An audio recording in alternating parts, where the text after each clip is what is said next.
earlier today we found out that current Saskatchewan Roughrider linebacker Jaden Dalkey passed away last night on July 28th, 2026 in a tragic motor vehicle accident. Jaden was born in Leduc, Alberta and spent 4 years playing for the Edmonton Wildcats of the Canadian Junior Football League. Before joining the University of Alberta Golden Bears for 2 seasons, and then he was drafted by the Saskatchewan Roughriders in the 6th round, 54th overall of the 2022 CFL draft. In 5 seasons, Jaden appeared in 68 regular season games, 3 playoff games, and 1 Grey Cup game. He had 69 defensive tackles, 31 special teams tackles, 1 sack, 3 forced fumbles, and 1 very memorable interception in Commonwealth Stadium in 2023, where he played in front of 50 friends and family. The Dalkeys always traveled to watch Jaden play, and it was a real pleasure to walk by and chat with him at their tailgate outside of Mosaic Stadium this season. I know I speak for Travis Currah when I say that our hearts and our thoughts go out to Jaden's family and friends, his coaches, teammates, and all of Rider Nation. Jaden was 30 years old.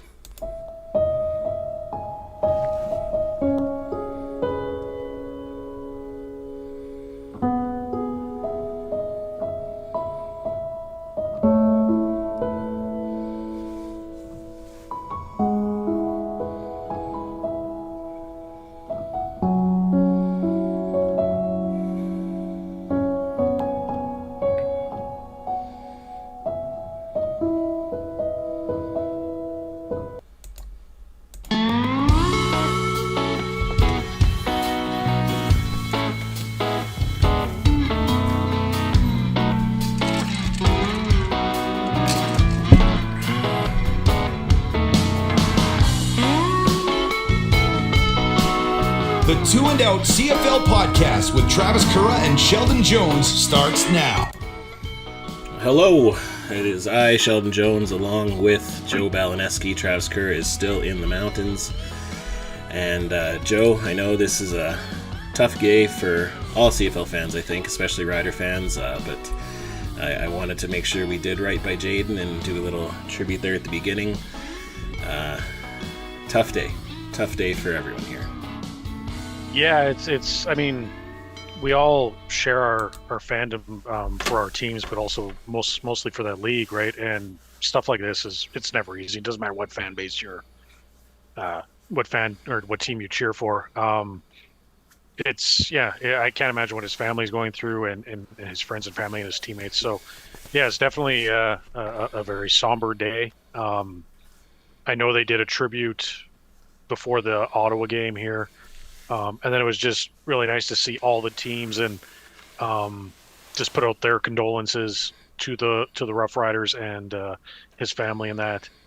I even saw, I think, Edmonton Elks president Chris Morris put out a message on his personal Twitter account. I think because I believe, if I'm not mistaken, I think he may have coached Jaden at the University of Alberta. Mm-hmm. So, it's definitely a tough way to start a show. For sure, and honestly, for the game tonight, there was lots of former riders, former teammates of Jaden's in the game, so I can't imagine how that would have been for them having to play after hearing that devastating news. The Riders they have a game on Thursday, so it's tough, but hopefully, they can do right by him, right by the family, and keep playing for him, because I know that's what he would have wanted, because he was a gamer through and through. So I guess we'll get right into the recaps here. We had 3.5 pretty interesting games, I think. The first game that we're going to start talking about here, BC at Edmonton, that's probably the half game, I'd say. But when Nathan Rourke gets injured on the second offensive play of the game, that kind of takes the wind out of the sails for most of the game, I'd say. Yeah, I mean, with hindsight being 2020 and seeing how that game ended up, I believe if Nathan was in for that entire game, the score would have been heavily favored in BC's favor. Mm-hmm. But yeah, it was definitely a it was a very weird game to watch, especially as an Elks fan. So Yeah.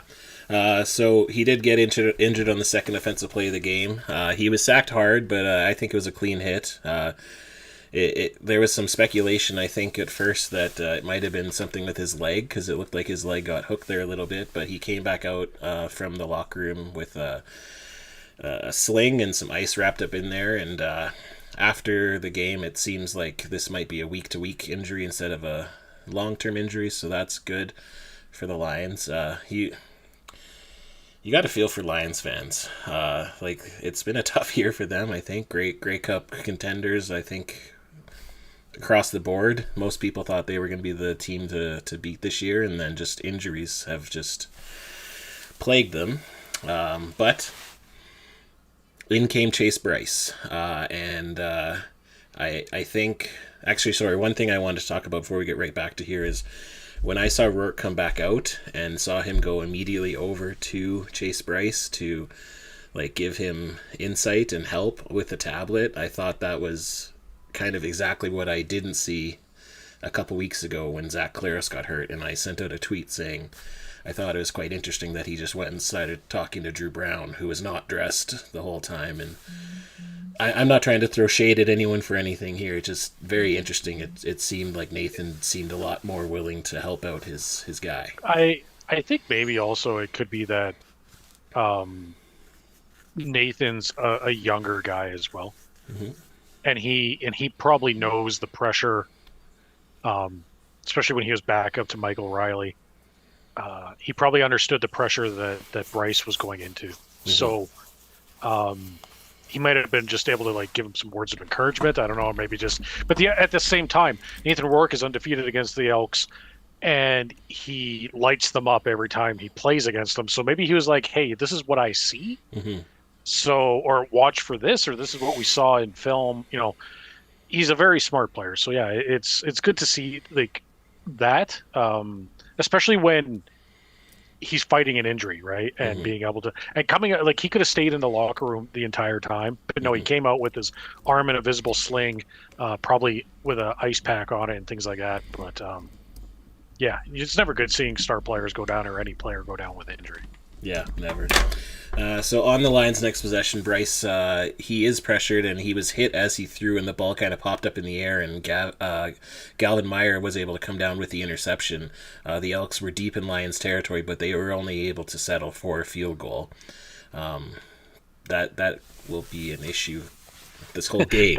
that's gonna be kind of the story of the game. Yeah, or the theme of the game. Yeah. So the Elks are up 3-0 kind of early, and then the Lions look to rebound, and Bryce kind of leads them on a decent drive, highlighted by insane one-handed catch by Keon Hatcher Sr. And then Xander Horvath gets the 1-yard touchdown, and then the Lions took the lead 7-3. So then on the second play of the second quarter, Blanchard misses a 52-yard field goal. And then that kind of went into the next drive where Bryce went deep.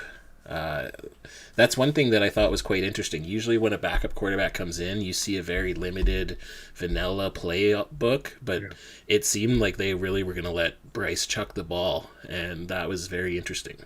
Yeah, I think that they kept the same playbook they had for Nathan. They didn't really change it on the fly.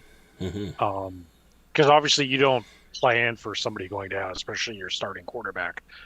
But it was very, I noticed that he was throwing the ball a lot deeper than, I don't know of his skill set. I don't know how many games he's played, things like that. But he's obviously not a Nathan Rourke, and I think the Elks defense kind of picked up on that and was able to feed, as they say. Yeah. So sorry, I just lost my place here. So on the next drive, Bryce does go deep, but he is intercepted by Tyrell Ford, so his second interception of the night so far, but more of that to come as well. So the Elks got the ball, and then Cody answers with a deep pass to Luther, and he made a great catch to get them to the 4-yard line, and then he finishes up with a touchdown. So it's 10-7 for the Elks there. And then Joshua Sebis has a big reception to lead to another Blanchard field goal, though. So it's 13-7 Elks to close or close to halftime. But on the next drive, Bryce throws his third interception to J.J. Ross, and then Blanchard gets one more field goal before halftime. So it's 16-7 at halftime. So tough when you get all those interceptions, but you can only manage to get field goals off of them. Yeah, that's kind of been the Elks' MO this year. I mean, the defense has been playing lights out most games, and I think at that point it was their 10th interception in the last 3 games, because I think they had 4 the game before against Ottawa. Yeah. So it's just as sitting there as a fan watching it. I know I was looking on Twitter, and I know some of the other Elks fans were questioning McSimick's play calling in situations like that. They just don't seem to be able to push the ball further downfield once they get, those, like that first interception where they ended up on the what was it? I think it was like the 20 or 25 or 30 yard line, right? Like deep in Lions territory, and they had to settle for a field goal. Like you can't have that, right? So. Yeah. And then the next series, Bryce throws his 4th interception of the game, and the Elks offense does wake up a bit, but they settle for another field goal, and it was 19-17 again. But Bryce didn't quit, and he did lead the Lions down the field, even completing a pass with his left hand on the next series before finding Keon Hatcher Sr. for a touchdown. And then a wild play happened the next series where Fajardo looked to complete a pass to the wide side of the field, but it was tipped at the line. Cobb still was able to get the reception, but then he fumbled the ball, and the Lions recover on the Elks' 20-yard line. But again, they can only muster a short field goal, so it's 19-17. And then, some other things happened. There was a successful coach's challenge from Buck Pierce for a DPI, but at the end of the day, the Elks defense stood tall, and they won the game. However, BC does clinch the season series as they won by more than 2 points in their other meeting. I know the teams are far away when it comes to playoffs right now, but towards the end of the season, that could come into play. Yeah, I guess it's hard to say when it's like a third of the way through the season, and there's been numerous times in all teams have had it where they have been far down in the standings and all of a sudden win like 5 or 6 games. I mean, look at Edmonton last year, right? Like they were 1-6 out of the gate, and then they were contending for a playoff game the last week of the season, right? So it's the CFL. Nobody's ever truly out. And I know some people in this in the chat or maybe in the comments later when this posts will say, well, yeah, the next year only one team will make the playoffs. But yeah, it was a weird game to watch. I know I made a comment in our group chat that it was easier as an Elks fan when they weren't good and winning, because at that point I would just be like, they're going to lose, whatever. But now when I actually have hope is a deadly thing, right? It's a lot more frustrating when you have hope and you're having to cheer for an actual team. So yeah, but I do think that even though this was an ugly win, good teams do find ways to win even when they shouldn't, and so I think Elks fans should take that into consideration here. But I do agree with you that it could have been a lot different game if Rourke was in there the whole time, because it would have been. That being said, though, the Elks were getting a lot of pressure on Bryce, which was thus then causing him to throw it up. So there's nothing saying that pressure wouldn't have been there if Rourke was in. The only difference is that I think Rourke is a much, much more mobile quarterback than Bryce is. And I think Rourke also makes smarter decisions. Instead of throwing the ball into double or triple coverage, he's going to probably throw it out of bounds or something to that effect, right? Or get yardage with his legs, right? So the one thing that I found interesting is the Elks always post their locker room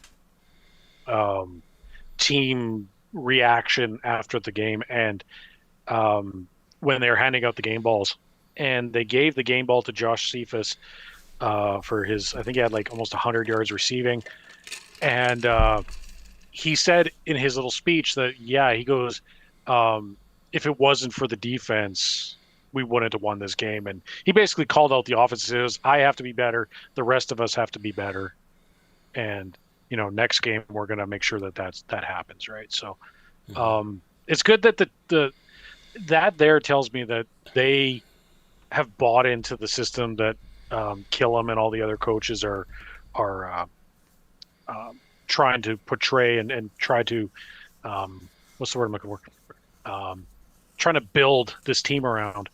And when you have people that like are taking accountability, right? Like, I didn't play good enough. The guy had almost 100 yards, and he's saying he personally didn't play good enough, right? So that, as a fan, that's good to hear, right? Because you didn't hear a lot of that the last few years in Edmonton. Yeah. So we'll get the stats out of the way here. So Cody Fajardo was 27 for 37, 282 yards and 1 touchdown. He also ran the ball for 11 yards. Rankin only had 9 yards on 7 carries. So that is one thing that BC was able to do again, and that was limit Justin Rankin. He did have 46 yards through the air on 6 receptions. And yeah, like you said, Cephas led the way for receiving for the Elks with 97 yards. Austin Mack had 39 yards. TJ Luther had 37 with the 1 TD there as well. On defense, Kenneth Logan Jr. had 7 tackles, a sack, and an interception. So he had a pretty good game. And I'm going to remember the kickers this time. Vincent Blanchard was 4 for 5 with a long of 38. And on the BC side of the ball, Chase Bryce was 20 for 34 for 226 yards, 1 touchdown, 4 interceptions. The Lions got 15 yards rushing in this game, so that's you're not going to win any games with 15 yards rushing. And Keon Hatcher led the way for them for 81 yards receiving with 1 touchdown. Nick Senecal, the rookie, had 62 yards on 5 receptions as well. Jackson Finley led the way for tackles with 7, and Sean White was only 1 for 1 with his lone 19-yard field goal. And then before we move on to the next game, just want to check in with the chat here. We see Bearpaw Chris is in here. We got Tim from the flight deck. Thank you for the virtual hug. I really appreciate that. Tammy's in the chat. Yeah, lots of people. Those are our YouTube members. Oh, Adam Rideau 4440 is in there as well. Fantasy was a mess this week. Yes, it was. It was. Not very fun. And then that's so. Thanks for the chats. And then one other thing, I was totally prepared to just talk about this on the open up here, but then we had the unfortunate news about Jaden Dalkey. But one of my friends and his dad actually got that made for me. It's a nice little memorial piece for my dad there. And I couldn't think of a better place to put it than so it's visible on the podcast, because he always loved calling me and texting me about things I should say on the podcast. So now he's on the podcast. Nice. Okay, next game. Montreal at Calgary. So did I even say the final score? 19-7. Yeah, whatever. That game's over. It was a bad game. It was just... Yeah. All right, so Montreal at Calgary. So Montreal does win this game 38-32. This was I'd say it was a very good game, very entertaining. But it was definitely a tale of two halves. The second edition of the Philpott Bowl went to Tyson, but I wouldn't say the game went to Tyson, because I think Jalen had a better game than him. So the Alouettes were off to a fast start with Thice running the ball starting off. He rushes for the opening TD, and the Owls were out to the early lead. They also got a point on the kickoff that went through the end zone. Or not through the end zone. It was, conceded in the end zone. So it was 8-0 early there. On the next drive, Davis Alexander found Cole Speaker for a touchdown in his first game back this season. And at the end of the first quarter, it was 15-0 for the Owls. So that's tough, going in on the road in Calgary and putting up 15 in the first quarter there. That's pretty impressive, especially with Calgary's defense. So then the Alouettes, they kept up the pressure, and they were able to march down the field again, with Davis Alexander getting a second touchdown of the game. This time he found Tyler Snead, and it was 22-0. Vernon Adams just couldn't do anything. The Calgary offense couldn't do anything at all in the first half. It was very, very, very weird.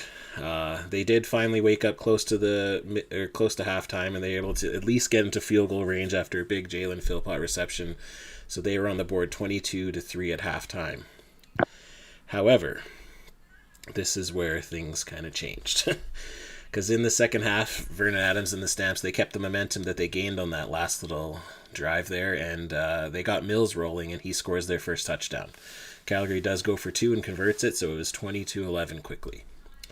Alexander looks to respond, and then on the next drive, he breaks the CFL record for most passes thrown without an interception, eclipsing Darian Durant. I have to admit that was a sad one for me. I'm happy for Davis Alexander, but as a Rider fan, I really liked Darian having that CFL record. That drive was finished off with a Dustin Crum sneak for the touchdown, and it was 29-11 the Als. Vernon Adams responds with a drive, and he finds Brooks for a touchdown and cuts the lead to 29-18. I heard a stat. It was like they went 4 touchdowns in a row. Calgary did in the second half. Like, insane. Yeah. Insane. But then Davis Alexander found Snead for a deep pass, and then that got into Maltos Diaz range, and they got a field goal, so it was 32-18. And then on the following drive, there is a play where VA throws it deep, and then he's just rocked. No flag for the hit, but there was a flag for defensive pass interference. The replay center interjects and then also adds a roughing the passer as well. So that was 51 yards of penalties on the play. VA finishes the drive, finding Jalen Philpott wide open in the end zone, and it was 32-25. Yeah. It's a very. I love these games, but as a fan of a Western team, I don't like Calgary coming back. Almost right. It's hard to cheer for them, but at the same time, I have VA as my starting quarterback on my fantasy team, so it's like, you know what I mean. But this is why I love the CFL more so than the NFL, because of games like this that are back. Like in the NFL, if a team goes up 22 or what were they 29-11, well, they never have 11, but 29-10, say. That game's pretty much over. Yeah. Just the way they run the clock and all that, right? Like this game, if there's any American fans that ever watch this or want to get into the CFL, this would be a game to introduce them to, for sure. Mm-hmm. Yeah. So then the Als were deep in their own zone. Davis Alexander scrambles, and he was just short of the yardsticks. It's 3rd and 1 on their own 14-yard line. Montreal decides to use Travis Dice, and he lines up under center, and he is stuffed. Interesting they didn't go with Dustin Crum there, their actual short yardage quarterback, but also interesting that you go for it on the 14-yard line. I know in the CFL, it should be automatic to get a 3rd and 1 with that 1-yard ball or lineup off the ball, but that was a suspect call there by Jason Moss, I think. The thing that I noticed too is that I can't speak about in the past, but BC's been doing it this year exclusively with Horvath, who's a running back, and they're using him in short yardage as the quarterback. Now you're seeing Theis do that. I even think that in a game later, I think it might have been in the Toronto game. I can't say it was Toronto specifically, but I think I saw it there as well. So teams are kind of like pulling stuff from other teams' playbooks to try and do it. Like, I mean, it works. It may not work for every team. In this case, it didn't work for Montreal, and Theis is a great running back. But yeah, I think it's Hamilton who uses Milanovic-Litre. Right, that was where it was. Yeah, he actually lined up directly under center, even though he was off. He slid in under center on that play. But it was the same situation. Short. I think they were right on the goal line too. Right. Yeah. Yeah, and Tim in the chat says it's crazy that both quarterbacks in this game still have no interceptions this season. Yeah. completely agree there. So yeah, they got stuffed, and Jason Moss challenged the spot, which, depending on when the whistle blows, which they never play when it's in slow motion, he could have got it. It was close. I understand why the challenge is there, but at the same time, I thought that all turnovers should be challenged, like or just reviewed anyway. So you shouldn't have to waste a challenge there, I think. But yeah. Yeah, it is kind of weird that they will the league automatically reviews an interception, a fumble, things like that. But they don't review in a situation like that, which is turnover on downs, and they count it towards a turnover for the team stats. Mm-hmm. Why they wouldn't confirm the spot of the ball or whether they did cross the line, right? Mm-hmm. Completely agree. Okay, where are we? Oh yeah, so Mills basically gets a touchdown on the next play, and it's all tied up at 32. So Davis Alexander does respond by marching the field efficiently and finds Ferdinand wide open in the end zone. He also made a crucial reception earlier in that drive as well. However, Jose Maltos Diaz missed the convert, and that proved that it could have been interesting, but it did not end up being interesting. Vernon Adams Jr. took over, and he had just over a minute to work. He found Mills on the first down in Al's territory, and then found Philpott for a 15-yard gain to the sidelines, stopping the clock. He then found Brooks at the 15-yard line, and he catches it, but then he fumbles the ball, and the Alouettes recover, and that's the game. The interesting thing here is the Alouettes win again on a fumble. And they've also lost a game that they could have won on a fumble. On a fumble, yeah. So it seems like fumbles near the end of the game are something that happens to the Alouettes a lot, because I apologize, Tim, but I'm going to bring it up. In the Grey Cup, they also had a fumble that cost them, right? So I don't know what it is with these late game fumbles for the Alouettes. That's got to be hard on the old heart for the Owls fans there, but when it turns out like this and you win the game, I guess nothing to complain about. They don't ask you how, they ask you, or how. Yeah, they don't ask you how, they ask you how many. Yes, there you go.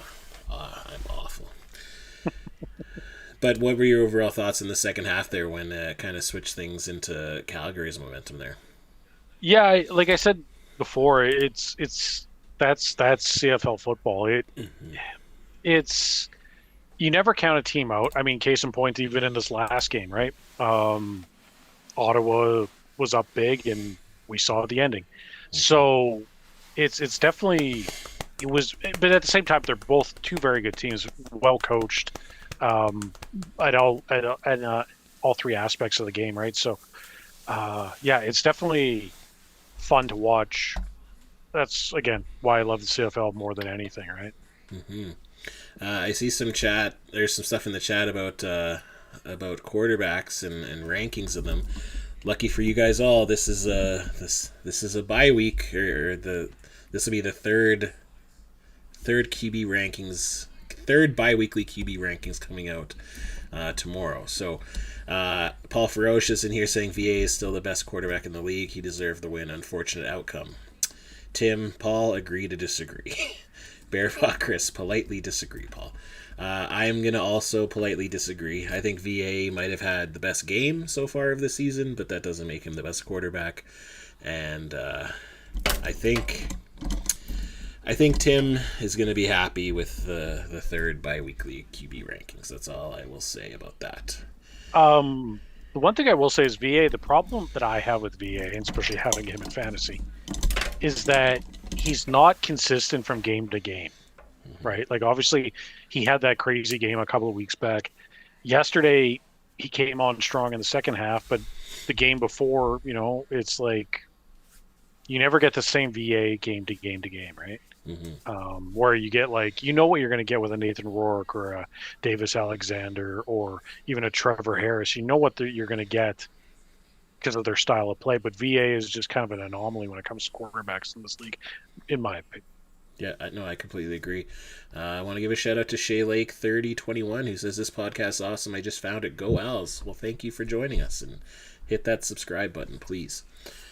We'll go to the stats. So Davis Alexander was 25 of 32 for 402 yards and 3 touchdowns. So again, every single game this season, Davis has gone over 300 yards. That's pretty incredible.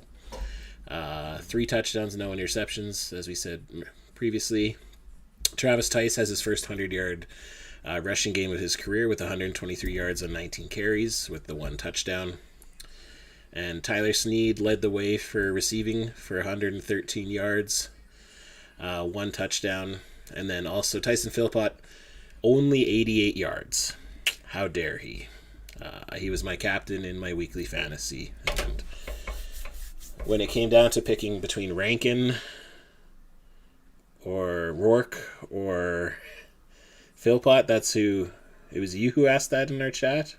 Yeah. And because I built I had Rourke at my quarterback, Rankin at running back, and then I had Tyson Philpott as a receiver. So that's 45,000 out of 70,000. Yeah. But I managed to get Common, Thice, and then I picked up Horvath and Cynical from BC with the Elks defense, which is still ridiculously cheap.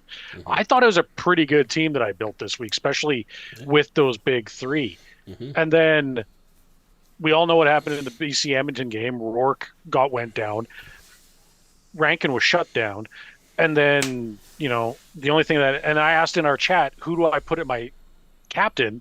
And for some stupid reason, I went with Nathan Rourke. I don't know why. Maybe I thought his legs and the way he lights up Edmonton, even though all of you said pick Philpott. So I apologize to our group chat that I didn't listen to you, even though I said I value your guys' opinions. Yeah. So it was a very bad week all around in fantasy for me.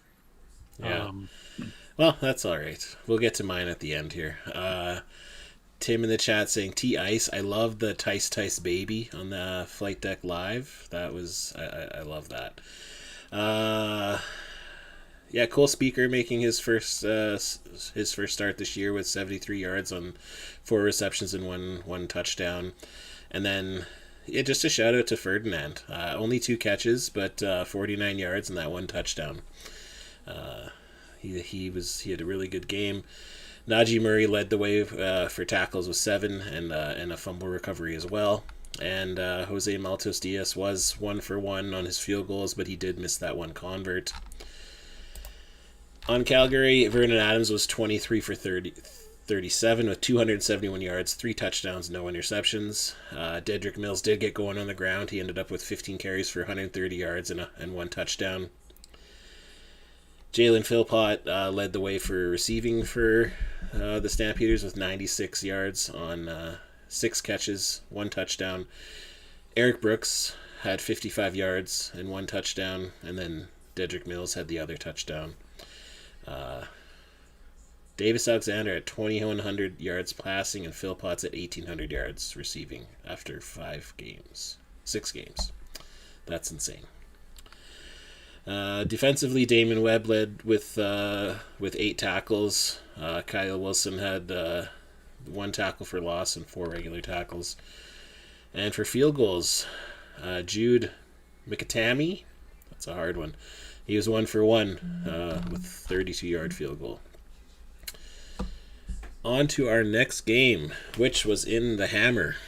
Hamilton squeaks out a win over Toronto, 24-23. There were some air quality concerns in the Hammer for this game, but the smoke cleared, and we did get a football game. Trey Ford got the start here, however, Toronto gets the ball first, and they look to set a tone early, but it looked like the Ticats had stopped them with a big sack. However, a flag for face mask, and the Argos got the first down. They were able to capitalize on that penalty, and then Arbuckle eventually punched it in from the 1, and it's 7-0 for the Argos early. Ford and the Ticats did look to answer, and they did. They marched down the field, and Trey Ford made his magic happen while scrambling, and he eventually finds Kenny Lawler in the end zone, and it's all tied up at 7. So as I don't know if you're the founding member, but certainly a card-carrying member of the Free Trey Club. How did it feel to see Trey start out and ball out in this game? Yeah, I said it on Wednesday that I've been a fan of his since he was first drafted here in Edmonton. But it's you get what you get from Trey Ford. He's not going to razzle dazzle you with his arm or deep passes and things like that. I don't think he's the most accurate quarterback. I mean, I think he proved that in the game. I think he was picked off trying to go deep. But you always have to worry about him and his legs, and he obviously proved it in this game. Especially on that first drive, he does what he does, right? And I feel good for Hamilton fans because I'm not saying Bo Levi Mitchell is a boring quarterback. I mean, he's very efficient, obviously, in the way he plays. But based on the previous two games after Bo Levi got hurt, that last game especially was just horrendous to watch. I felt so bad for Ticats fans having to watch that. So the way that Trey Ford, it was a little bit of excitement. You saw the fans, even though it was technically a Toronto home game. It definitely, it was good to watch, and it made me feel good as a fan of his, right? Yeah, I agree. So the Ticats defense stood tall on the next series and forced the Argos to punt. And then the next series after that, Trey is flush from the pocket, but he runs for about 25 yards. He then throws an interception, and the Argos take over. But they weren't able to make anything on that turnover, so it's kind of like a punt, I guess. Then both teams' defenses kind of showed up, and then so let's fast forward to 2 minutes left in the second here. Ford marches the Ticats all the way down the field and looks to make magic happen again, but is sacked on second down. However, one of the Argos was flagged for face masks, and the Ticats got the ball on the 1 yard line, and Ante Milanovic-Litre scored, as we previously talked about there. And at halftime, it was 14-7 for the Ticats. So I think that if you're a Hamilton Tiger Cats fan and at halftime you're winning 14-7, that's got to be such a relief for you, because I'm sure that there was lots of fans who were excited that Trey Ford was getting the start over Delgado, but I'm sure there was a lot of realists there that thought the Argos are coming in and this is not going to be pretty. So on the opening drive of the second half, Chad Kelly is intercepted by Jamal Peters, and Hamilton has excellent field position. Another face mask penalty by Toronto sets up the Ticats at the 1 again, and this time it is Jake Dolagala who gets the touchdown. 21-7 Ticats. The Argos are able to march down the field a little bit and then answer with a short Liram Haralahu field goal. It's 21-10. Ford is starting to show poise in the pocket and making plays. He finds Keurig Wheatfall deep. Not Carrot Wheatfall, but Keurig Wheatfall. They get to the 5, but can't push it in and settle for a field goal, so it's 24-10. And then this is where I have to be honest. When I was watching the game, I was over at my buddy Matt's house, and we were just getting ready to watch Saturday night's main event. So we were watching the football game first, and I wasn't really paying attention. But this is where the Ticats lost both of their tackles to injury. Right. And we had... So we had receiver tight end Max Mang, and so I have to apologize because I kept saying that Common was a global player, and obviously Max Mang is the guy who I was talking about and thinking about, because he is a global player and he's scored like 5 or 6 touchdowns this year. So yeah. He's the guy that I was thinking about a few weeks ago there. But so he had to line up as an O-lineman, and so did fullback Daniel Bell for the rest of the game. So it kind of makes sense. There was a crazy amount of injuries this game, like for both teams. Yeah. Like it almost I don't want to say every series, but there was a point there where it was almost every series or after every down there was somebody, and maybe I don't know if it was the heat or if it was just the weather in general. I know that it was warm down there, but it's just like it was kind of a crazy, game to watch, like from an injury standpoint, right? For sure. Yeah. Yeah, and then on the next drive, Chad Kelly finds Common for a deep pass, and then a few plays later finds Ungerer for the touchdown, and it's 24-17. Hamilton's Offense still isn't able to really do anything, and then on the Argos' next drive, Kelly is scrambling, and he gets hit into the TSN camera guy late as he's going out of bounds. A really stupid penalty for the Ticats to take. Osai takes that penalty. And then that led to Arbuckle getting his second of the game, and it was 24-23 with the convert to come. But Liram Hauerlahu misses the convert. Ticats are leading by 1. The Ticats defense does start to show up, and they do get a stop. Hamilton offense tries to ice it, but they keep going out of bounds and stopping the clock for some reason. Like, they were making like a lot of good plays and getting first downs, but they were going out of bounds. You just can't do that when you're trying to ice the clock. Yeah. So the Argos eventually did make a stop. They had 2 minutes left. They drove down the field, but they missed a last-second field goal to lose the game. Thankfully, there is no more point for a missed field goal that sails out the back of the end zone, and Hamilton wins the game. I hate that Rouge, and I'm glad it didn't happen because they did not deserve to win that game or even go to overtime. Yeah, I think that kind of proves the point. As great as, as much fandom that the Rouge has in this league. And I know it's a divisive rule. Very. If Matt Damon was in the chat, he'd be going crazy right now. So. But it's stuff like that I don't agree with, right? Because if and somebody said it before, you're going for a field goal to win the game by, in this case, it would have been by 2 points, right? If I do the math correctly, right? Mm-hmm. So if you miss, you get a point and you tie the game. Therefore, you get a chance to go to overtime and win the game, which I don't agree with. But it's definitely I don't know. I saw a lot of people on Twitter. A lot of them were of the same sentiment that you said. Glad it didn't happen, but at the same time, there were a lot of people saying that should be a point. It's kind of crazy how we all love each other and we'll come together with stuff like with Jaden, but then a silly little single point will cause us to like divide and conquer, right? Like it's kind of crazy. So yeah, gotta love the CFL. Matt Damon does his best Joe Hendry because I say his name and he says I pulled over to say long live the Rouge. Actually, the Touge. I don't know what the Touge is. Yes, it is now known as the Touge. Yeah, the Touge. Maybe that's what that happened at the end of at the very last game here. We were watching Touges. Yeah. Well, again, that's not the only rule that I'm happy about, and we'll talk about that other rule in this next game here, but let's get the player stats out of the way. So Trey Ford was 21 for 27 for 218 yards, 1 touchdown, 1 interception. He also added 10 carries for 109 yards on the ground. Larry Roundtree had 13 for 44 yards. Receiving wise, Curly Gittins led the way, 5 targets, 5 catches, 57 yards. And then Kenny Lawler, quiet day, 2 catches for 34 yards, but that 1 touchdown.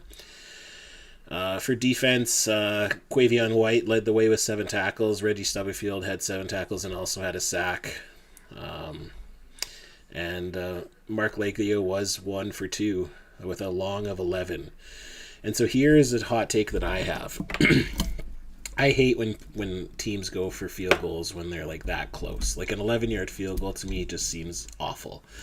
I would like to see it outlawed. You can't make a field goal 15 yards or less. I don't necessarily disagree with you, but I also understand the argument of take the points when you can get them. I hear you there, yeah. But I also said in our group chat that I think that CFL coaches need to harness their inner Dan Campbell more and start going for it more on third down, whether it's 3rd and 2, 3rd and 4, whatever, right? Like, yeah. Because like Dan Campbell has changed the NFL because you see a lot of teams going for it more on 4th down because they understand just statistically it works better, right? But it's almost like how the NFL, or he's changed the NFL in the way that the 3-point shot has changed the NBA, right? Mm-hmm. I would love to see more teams go for it on, especially when you're deep in that zone, in the offensive zone. Well, when you got your opponent backed up on their goal line, because if you don't succeed, if you go for a short pass into the end zone, you either score 7 points or then that opponent starts on like the 5-yard line. Yeah. Right. I don't think we should outlaw it, but this is coming from an Elks fan who watched his team kick how many field goals because they don't have a red zone offense, right? So at this point, as an Elks fan, I want field goals because that seems to be the only points we can get. So that's fair. I will say next year when the goalposts are at the back of the end zone, a 15-yard field goal technically is a 30-yard it's on the goal line. Well, it's on the goal line, right? Yeah. Well, yeah, so, 50 yards on the goal line. So, yeah. And case in point, like what we just discussed, he missed that field goal. He missed was shorter than a convert, and he missed the convert earlier, right? Yeah. So, a 30-yard field goal isn't a guarantee in this. So, no, as a Rider fan, I know that too well, unfortunately. Well, we'll talk about your former kicker here in the next game. We certainly are. Okay, so the Toronto stats. Chad Kelly was 25 for 35, 322 yards, 1 touchdown, 1 interception. Sam Hicks led the way on the ground for 7 carries for 47 yards, but Chad Kelly also had 29 yards on the ground. For receivers, Tyler Common had 104 yards on 6 targets. DeMonte Coxey had 75 yards on 5 targets. And then Unger III had 3 catches for 23 yards and the lone touchdown. Defensively, Bubba Bolden, that's a great name. That's an all-timer. He got 9 tackles. And then, tough day for Liam Hau'orahu. He was 1 for 3 with a long of 12. Again, these short field goals are killing me. But also missed that extra point as well. Alrighty, now we are on to tonight's game. And for the first, quarter and a half, it was basically just Brett Lowther versus Sergio Castillo. Sergio Castillo's Anthony Castillo. Like literally, that's. I don't think we really need to waste a bunch of time on all of this, but this was the game that I think everyone had circled on their calendar this week just because of Drew Brown getting the start. And then also to mention, this happened after we recorded Wednesday's show, but the Winnipeg Blue Bombers did add Zach Collaros to the 6-game injury list. Now, that doesn't necessarily mean he will miss the full 6 games. However, obviously this is more than a week-to-week injury, it looks like. So that's tough news coming out of the Bombers. But good thing they traded for Drew Brown. Yeah. Very the thing that I saw was on Twitter, mostly, I think it was in the first half, actually, when both offenses weren't moving the ball and having to settle for field goals. Somebody on Twitter says, so Collaros is pulled off the 6th game early next week, right? And I'm like, well, no. Like, obviously, Drew Brown proved that person wrong in the second half. But you've also got Elgersma, who's a good young quarterback, and I think he proved himself in that one game. So it is, it's going to be interesting watching the Bombers going forward because, it sucks that their starting quarterback, is down, but it's nice to see these young guys get a chance too, right? Yeah, I agree. So honestly, let's just go to when it's when it starts to get interesting. Yeah, I'm just looking here. Like it's field goal. Yeah. Winnipeg did take a roughing the kicker penalty on a punt. Red Blacks got a first down. Then they settled for a field goal instead. Bombers also the official team for 2-and-out this week with their multiple 2-and-outs in this game. Where are we?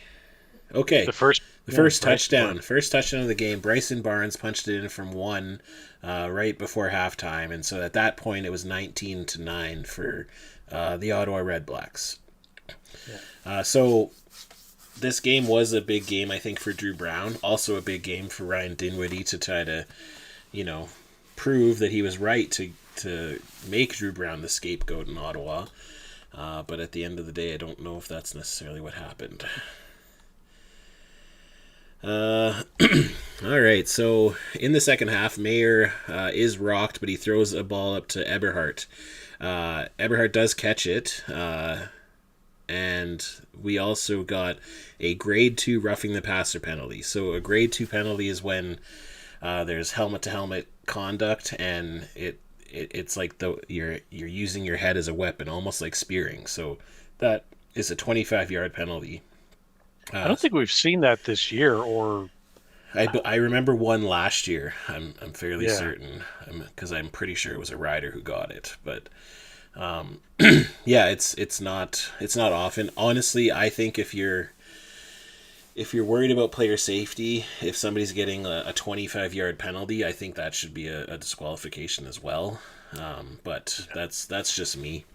or the whole misconduct thing, right? Because you can give a team or a player a misconduct, but they could stay in the game, right?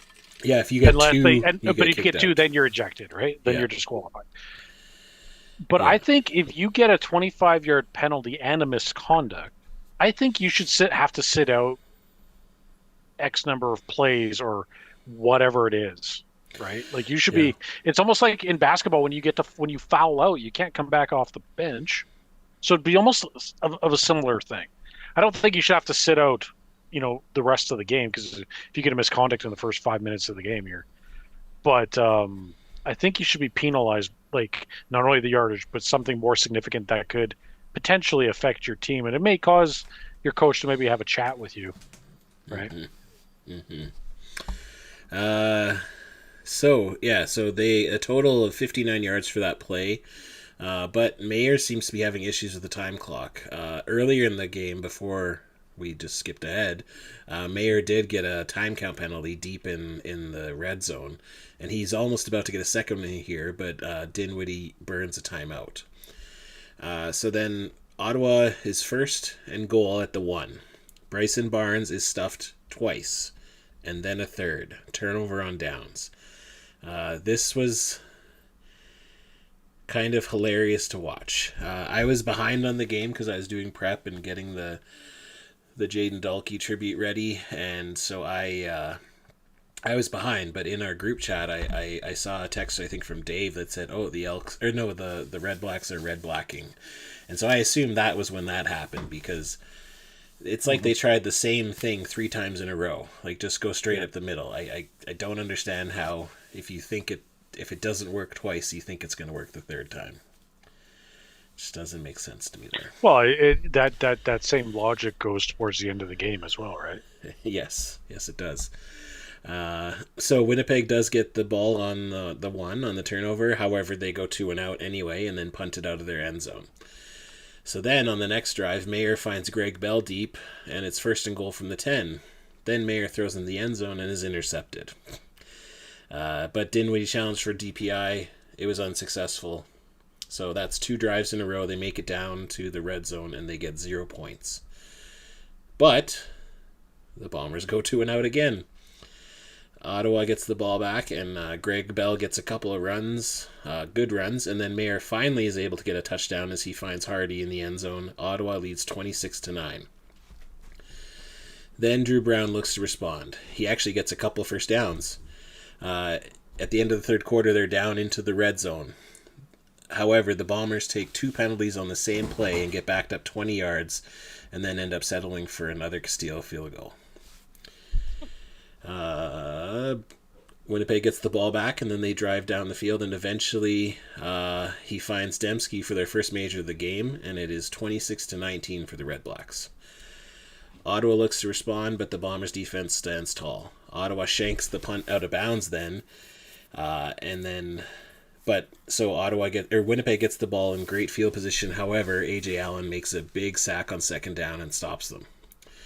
Winnipeg does get the ball back there, and there is a challenge for DPI that was overturned, and then the Bombers got the first down.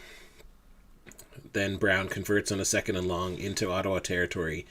He finds Tommy Neild for another first down, and then another second down conversion with Neild. Neild was kind of his go-to guy, like later in the game there. And then Brown found Tim White on the 6-yard line, and then Pokey Wilson gets the touchdown in a play that was reviewed. At first it looked like it wasn't a catch, then it was a catch at the 1-yard line, and then it was a touchdown. That was an interesting review process. I don't know if that was a touchdown. I don't think he had control. Yeah, because I was gonna say I texted the group chat when it went like the Yeah. ball definitely crossed the plane, but I don't know if he had control at that exact No, moment. yeah. And So weird one. yeah. I think they just wanted overtime. Yeah, yeah, I think so too. And then that's kind of where I stopped taking notes and just started watching because we loaded up the Zoom here. Chatted, And yeah, then, exactly, yeah. But no, so the I'm like, last minute and a bit, and then obviously all of overtime was highly entertaining. yes, Um, yes, I so completely agree. because Oh yeah, go okay, ahead. go ahead. No, you Well, no, go I ahead. was just gonna say like just the back and forth in overtime. Like it's really the first time in a long time that we've had that go past the second multi game, right? I don't think any of the games this year have gone to past the second multi game. No, this is the first CFL shootout in history. So we Well, no, what I'm witnessed saying it. is like in all the games we've had this year, or I should say go past, it hasn't even gotten to the second multi. Oh, um, I'm trying to that think. no, There's there only is one. there was one, right? Sorry, I'm about to yawn. It's okay. The It's past everybody's bedtime. Yeah, the game that the Rider game that we went to overtime, or not Rider game. Sorry, it was a different game, but it was there was an issue where the one coach, I forget who it was, but took offense first instead Oh, of right. defense, Yeah, and yeah. then because that one went to a second, because then everyone was wondering why it Yeah, wasn't that's right. opposite. Yeah. But in overtime here, basically they just traded field goals, and then it went to The shootout. the shootout. And you So said that came from college ball. yeah, so in the NCAA, this is how their overtime has been for quite a while. I think they do the mini games, but I think it's 4 mini games. If I'm, Oh, okay. it might only be 2, but I thought it was 4. But then they go to shootouts after, and so the shootout is basically just a 2-point convert alternating back and forth. So on the first shootout, Eugene Lewis did make the catch, and it was an insane catch. Don't really know how he made that catch, but it was a nice catch. And then on the second one, Ontario Wilson made a catch, and then on the third one, I don't know who caught it because it just says Drew Brown pass attempt successful. So he got it. I can't remember who actually caught that one. I think it might have been Neiled. And then Yeah, it was because I double checked to see if he got fantasy points, and I don't think he does. yeah, I don't think they get him in the shootout. And then Ottawa, Jake Mayer did not complete the. They went to the same exact spot that Winnipeg did their previous 2, which is kind of weird. But That's what I get. Like you're all right up bunched up on the goal line and all that stuff, but you also have a 65-yard by 20-yard deep end zone to work with.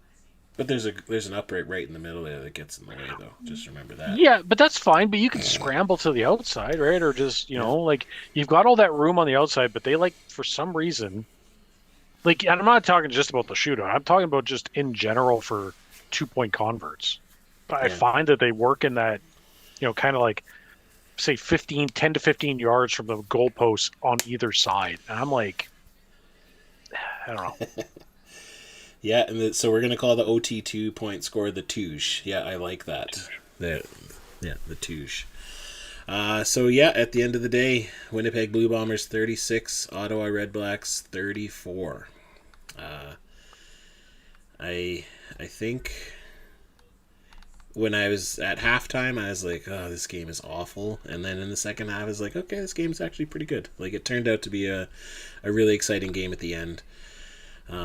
Joe, you want to bring up your fantasy? I know we kind of talked about it, Sure. but we can Well, weekly get everyone fantasy. up to speed. As I mentioned my team before, I actually.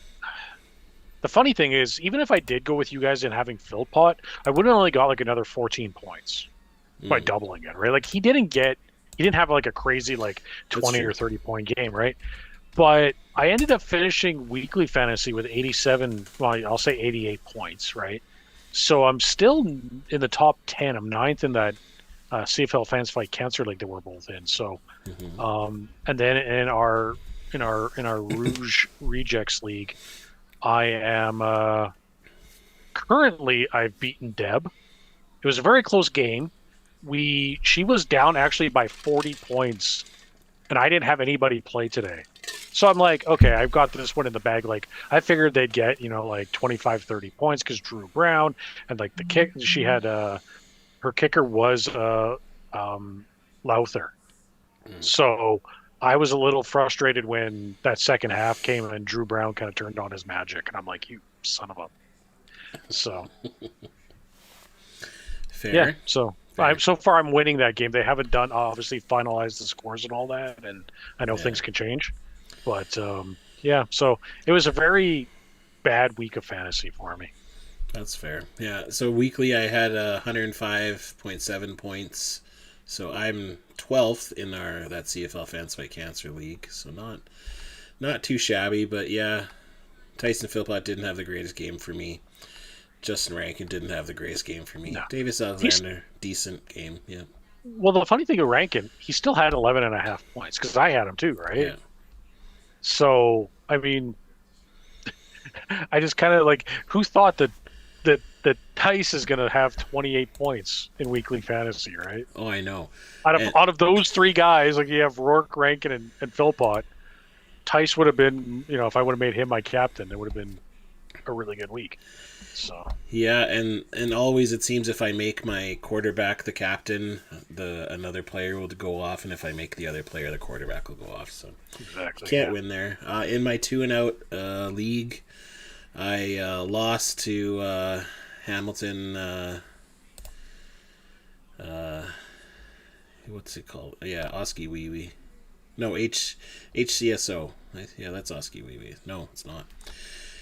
Anyway, he's leading. He beat me 81-60, and then in our Rouge Rejects League, I lost to Avery by 1 point. 1 point. I got 66 and she got 67. But here's the thing: wait till they finalize those scores, because when in the very first week when Dave and I tied, I was down by a couple of points after the Sunday night game. Oh. So when everything gets finalized and all the stats are finally tabulated and all that stuff, you might get a tie out of it. I'll take or you might win. I don't like ties. I don't like ties. And then the CFL, sorry, the pod one, the league that you're in, is that based on weekly fantasy? Well, there's two. So the podcast network one, that is based on weekly. Okay, yes. Yeah. So But then there's a yearly fantasy where it's some of just the podcast family guys. Yeah, that's like our YouTube members or Patreons in there. Yeah, that's gonna do it for us tonight, I think. I want to thank Joe for being there. Anytime. It was a tough one to get through tonight with the passing of Jaden Dalkey. So again, we extend our condolences and our thoughts to the family and friends and riders. And the riders have to get onto the field and play for him on Thursday against the visiting Elks. Friday, Calgary and Winnipeg. Saturday, Toronto and BC. And Sunday, Hamilton and Montreal. I'm Sheldon Jones. This was Joe Balaneski. Take care of each other and take care of yourself. I can't do it. Travis, the 2-and-Out CFL podcast is written, produced, and hosted by Travis Currah and co-hosted by Sheldon Jones. Subscribe to 2-and-Out on all major podcast platforms and YouTube to keep up to date with future shows.